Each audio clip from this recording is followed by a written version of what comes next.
1000 سال سے اسلام یہاں آیا ہوا ہے، کسی نے قرآن کا ترجمہ نہیں کیا. یہ تو پچھلے 100-150 سال میں ہی ترجمے ہوئے.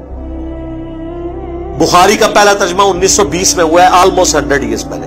پہلے ان سے پوچھیں آپ کیا کرتے رہے؟ یہاں کی لوکل لینگویج تھی فارسی، پھر اردو بن گئی. قرآن فارسی میں ٹرانسلیٹ کیوں نہیں کیا؟ شاہ ولی اللہ دہلوی نے پہلی دفعہ کیا. 5 سال تک چھپے رہے، لوگوں نے فتوے جاری کر دیے. یہ قرآن عربی میں تھا، اس نے تحریف کر کے فارسی میں کر دیا. کیونکہ ولی اللہ دہلوی نے یہ یعنی آبزرو کیا انہوں نے کہ بھئی اس قوم کا تو کوئی حال نہیں ہے. قرآن تو نہ انہوں نے عربی سیکھنی ہے، نہ ہمارے ابا اجداد نے سیکھی، نہ انہوں نے سیکھنی ہے.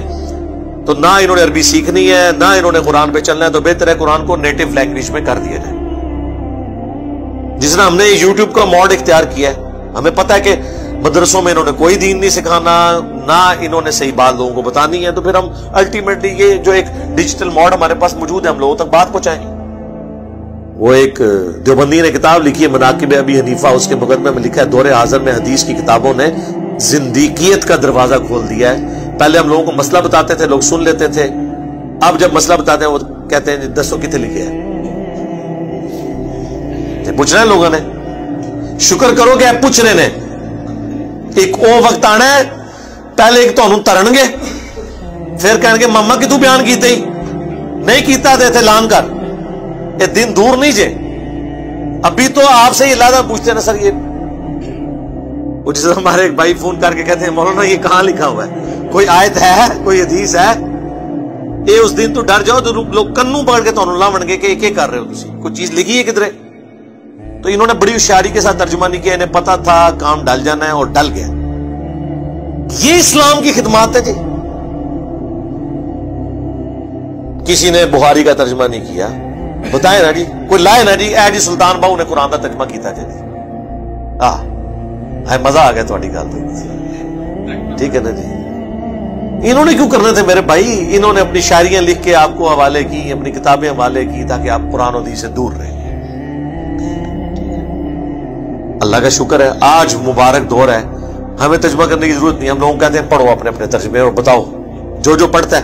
یہ جو میں پڑھ رہا ہوں نا، اس کا ترجمہ کوئی بھی پڑھ لے اپنے مکتب فکر کا، کوئی شیعہ ہے سنی ہے، پڑھے اور بتائے یہ کیا توحید لکھی ہوئی ہے. اے نبی تم فرماؤ کہ مجھے تو قرآن اس لیے وہی ہوا ہے کہ اس کے ذریعے میں تمہیں ڈر سناؤں، تبلیغ اس کے ذریعے کروں، اور جس تک بھی یہ پہنچ جائے میری کوشش ہے جہاں تک پہنچ جائے تو یہ پہنچ جائے، یعنی وہ بھی اسی کے ذریعے آگے تبلیغ کرے. اَإِنَّكُمْ لَتَشْهَدُونَ أَنَّ مَعَ اللَّهِ آلِهَةً أُخْرَى، کیا تم اس بات کے اوپر گواہی دیتے ہو کہ اللہ کے ساتھ کوئی اور الہ بھی ہے؟ قُلْ لَا أَشْهَدُ، اے نبی تم فرماؤ میں تو اس طرح کی کوئی گواہی نہیں دیتا. قُلْ إِنَّمَا هُوَ إِلَٰهٌ وَاحِدٌ، اے نبی تم فرماؤ کہ وہ تو نہیں ہے مگر اکیلا یکتا الہ معبود. وَإِنَّنِي بَرِيءٌ مِّمَّا تُشْرِكُونَ، اور میں اعلان برات کرتا ہوں ہر اس ہستی سے جسے تم اللہ کے ساتھ شریک ٹھہراتے.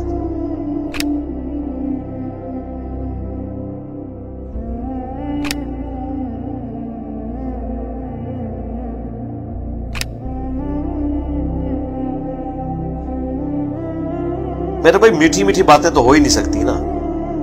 قرآن تو پھر کڑوی بات کرتا ہے. قرآن صرف توحید بیان نہیں کرتا، جو توحید کے مقابلے پہ طاغوت ہے اس کی نفی بھی کرتا ہے. یہاں سے آ کے ہمارا اختلاف شروع ہو جاتا ہے. ہمارے واعظین صرف تبلیغ کا ایک رخ بیان کرتے ہیں، اس کی وجہ سے دنیا میں کوئی تبدیلی نہیں آئی، عقائد کی کوئی اصلاح نہیں ہوتی، کیونکہ نیگیٹو پہلو وہ بتاتے ہی نہیں ہے ڈر کے مارے. جب تک آپ نیگیٹو پہلو کو ہائی لائٹ نہیں کریں گے، پازیٹو کی قدر لوگوں کے دلوں میں نہیں آئے گی. عربی میں کہا جاتا ہے نا کہ چیزیں اپنی ضد سے پہچانی جاتی ہیں. اندھیرا نہ ہو تو اجالے کی قدر نہیں آتی، پیاس نہ ہو ٹھنڈے پانی کی قدر نہیں آتی.